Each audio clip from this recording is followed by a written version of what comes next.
ત્યાંનું જે મંદિરનું ડેવલપમેન્ટ છે જોઈને તમે ખુશ થઈ જશો. અને હેલો ગાઈસ, કેમ છો? મજામાં છો? તો આપણે જઈ રહ્યા છે બહાર ગાંધીનગર, બરાબર. તો બ્લોગમાં બન્યા રહેજો, બહુ મજા આવશે. ને ગાડી થઈ ગઈ છે આપણી રેડી, ફેમિલી બી રેડી થઈ ગયું છે. બસ હવે બંધ કરવાનું ને ગાડીમાં બેસવાનું છે, બરાબર. વિડીયોમાં બન્યા રહેજો, બરાબર. ગાંધીનગર જઈ રહ્યા છે તો બહુ મજા આવશે.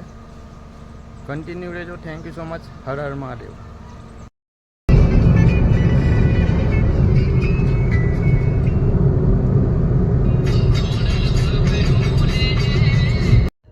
તો ભાઈ ગાડી ચલાવીને થાકી ગયા છે, તો હવે થોડો નાસ્તો કરી લઈએ. તો હવે પાછા નીકળી ગયા છે ઓન ધ વે. આવી ગયા છે વિરમગામથી અંદાજિત 60 કિલોમીટર દૂર, જ્યાં પાટડી ગામ આવે છે. ત્યાં સ્વામિનારાયણનું સરસ મજાનું મંદિર છે. તો એ મંદિર જોજો અને કેવું લાગ્યું એ કોમેન્ટ કરજો. એકદમ સરસ મજાનું મંદિર છે, બરાબર.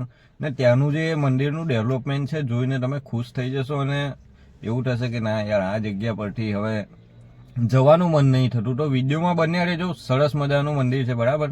કન્ટિન્યુ રહેજો. હર હર મહાદેવ. તો દોસ્તો, મેં તમને કીધું હતું ને કે તમે જોશો તો ખુશ થઈ જશો. આ તો ખાલી અંદર જવાનો રસ્તો છે, ત્યાંથી જ આટલું બધું ડેવલપમેન્ટ છે.